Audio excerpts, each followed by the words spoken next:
Dalam sejarah pemikiran agama, ada ajaran-ajaran yang muncul sebagai tafsir berbeda dari keyakinan utama. Salah satu yang menimbulkan perpecahan besar dalam kekristenan adalah Nestorianisme, sebuah pandangan teologis yang mengguncang dunia Kristen abad ke-5. Ajaran ini berusaha menjelaskan hubungan antara kemanusiaan dan keilahian Yesus Kristus. Namun, alih-alih diterima sebagai bagian dari doktrin resmi, ajaran ini justru dikecam sebagai bid'ah dan menyebabkan perpecahan dalam tubuh gereja. Bagaimana ajaran ini muncul? Mengapa ditolak oleh gereja induknya? Dan apa hubungannya dengan Islam? Mari kita menelusuri jejak sejarah yang penuh kontroversi ini. Sebelum melanjutkan, perlu kami sampaikan bahwa audio ini dirancang bagi mereka yang memiliki ketahanan dalam mendengar pembahasan yang mendalam dan penuh dengan nuansa teologis yang sensitif.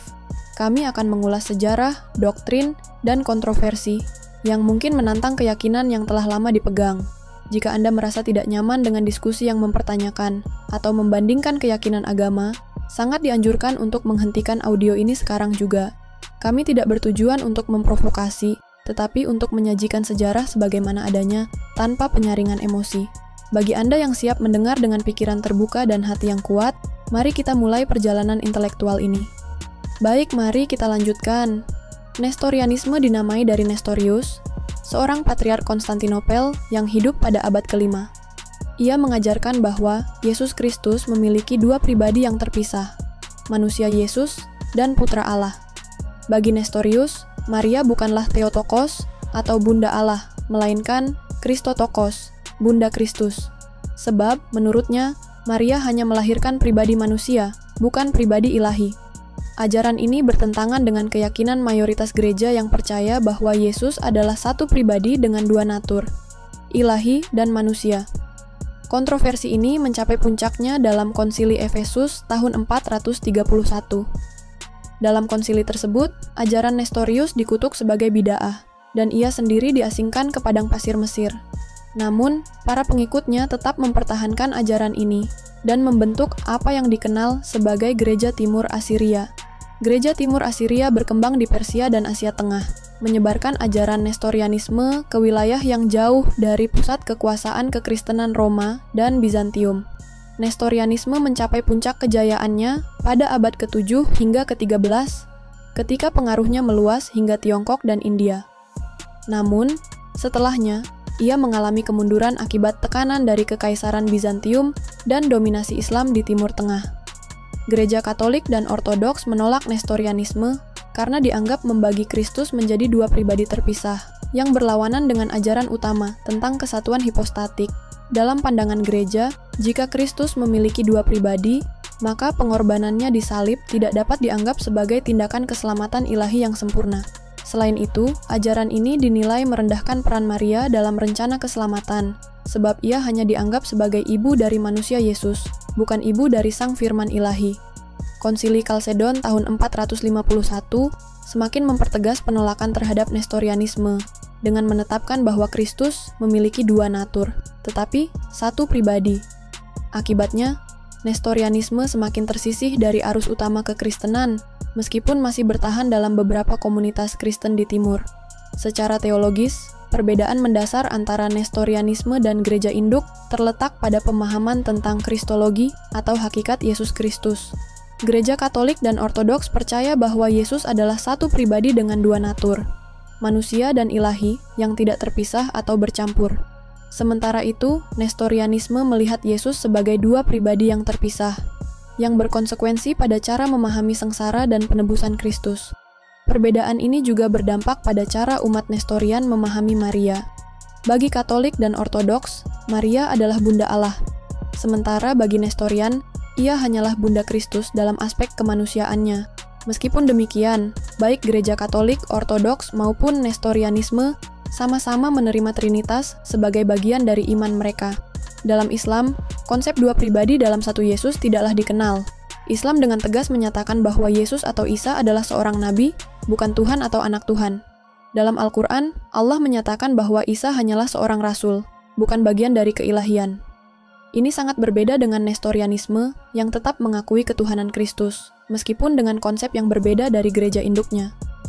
Islam juga menolak penggunaan istilah Bunda Allah atau Bunda Kristus, sebab dalam Islam, Maria atau Maryam dihormati sebagai seorang wanita suci yang melahirkan seorang nabi, bukan Tuhan.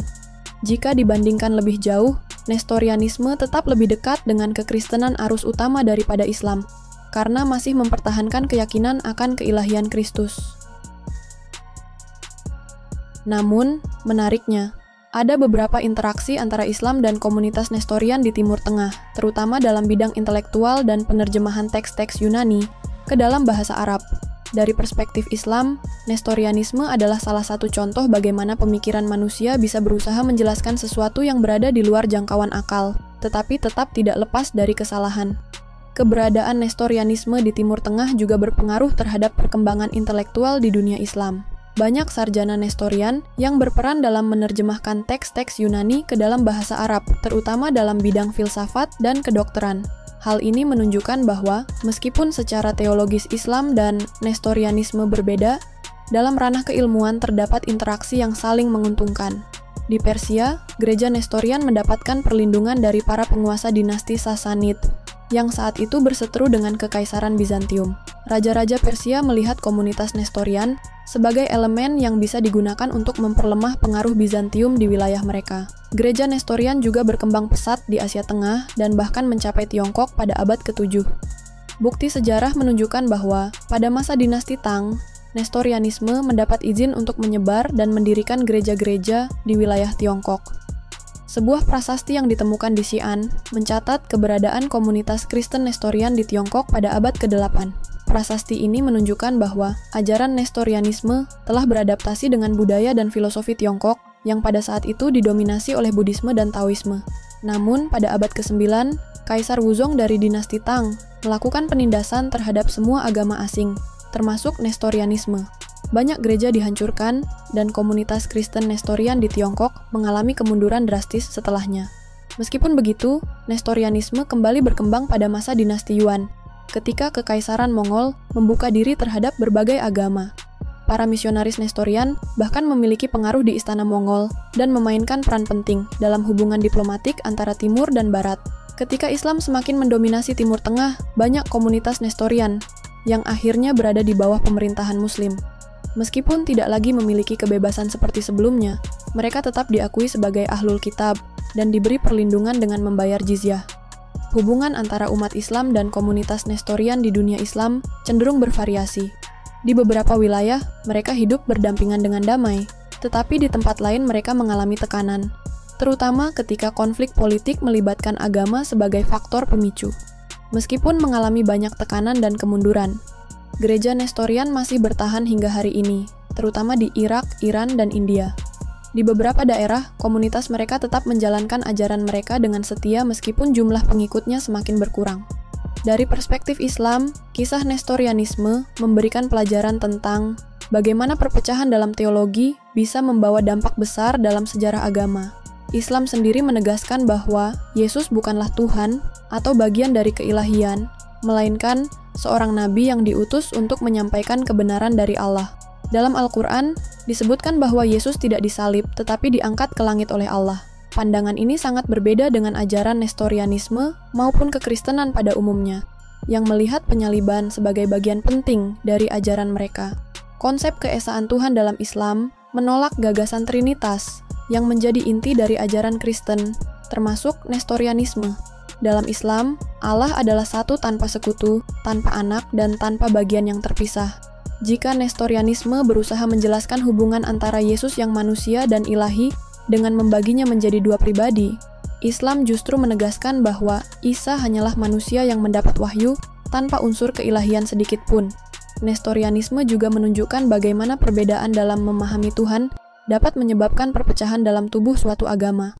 Dari sejarahnya, kita dapat melihat bahwa upaya memahami Tuhan dengan cara yang tidak sesuai dengan wahyu dapat menimbulkan konflik besar. Dari perspektif Islam, pemikiran manusia selalu terbatas dalam memahami hakikat ketuhanan jika tidak didasarkan pada wahyu yang benar. Itulah sebabnya Islam mengutamakan tauhid, keesaan Allah yang mutlak tanpa pembagian atau konsep yang rumit. Meskipun Islam menolak konsep Nestorianisme, hubungan antara komunitas Muslim dan Nestorian pada masa lalu membuktikan bahwa ada titik temu dalam bidang ilmu pengetahuan dan budaya. Kedua komunitas ini pernah hidup berdampingan dan berbagi pengetahuan yang bermanfaat bagi peradaban dunia. Hari ini, Gereja Nestorian hanya merupakan kelompok kecil dibandingkan dengan arus utama kekristenan. Namun, sejarahnya tetap menjadi bukti bagaimana ide-ide teologis bisa membentuk dunia, mempengaruhi politik, dan menciptakan dinamika dalam peradaban manusia. Sebagai Muslim, kisah Nestorianisme mengingatkan kita untuk tetap berpegang teguh pada tauhid dan tidak terpengaruh oleh spekulasi teologis yang menyimpang. Kebenaran datang dari wahyu yang murni, bukan dari akal manusia yang terbatas. Islam telah memberikan jawaban yang jelas tentang siapa Yesus. Dalam Islam, Isa adalah hamba Allah, bukan Tuhan, bukan bagian dari Tuhan, dan bukan anak Tuhan. Ia hanyalah seorang rasul yang diutus untuk menyampaikan pesan tauhid kepada Bani Israel. Sejarah Nestorianisme juga menjadi pelajaran tentang bagaimana kekuatan politik dapat mempengaruhi perkembangan teologi. Ajaran Nestorius tidak hanya berkembang karena keyakinan, tetapi juga karena dukungan politik dari kerajaan-kerajaan yang menentang Bizantium. Dari segi intelektual, pertemuan Islam dengan Nestorianisme menunjukkan bahwa perbedaan teologis tidak selalu berarti permusuhan. Ada masa di mana Nestorian dan Muslim bekerja sama dalam menerjemahkan naskah-naskah kuno dan mengembangkan ilmu pengetahuan. Kesimpulannya, Nestorianisme adalah salah satu contoh bagaimana manusia mencoba memahami konsep keilahian, tetapi akhirnya terpecah akibat spekulasi teologis. Islam datang untuk meluruskan kekeliruan ini dengan menegaskan bahwa Allah adalah satu, tidak beranak, dan tidak diperanakkan. Sebagai seorang Muslim, kita diajarkan untuk memegang teguh tauhid dan tidak terjebak dalam perdebatan teologis yang tidak memiliki dasar yang benar. Keesaan Allah adalah fondasi yang tidak dapat diganggu-gugat dalam Islam. Sejarah Nestorianisme memberikan pelajaran berharga bahwa hanya dengan mengikuti wahyu yang benar, manusia dapat memahami Tuhan dengan cara yang sesuai dengan kebenaran. Islam memberikan jawaban yang jelas dan sederhana. Allah adalah satu, dan hanya kepadanya kita menyembah.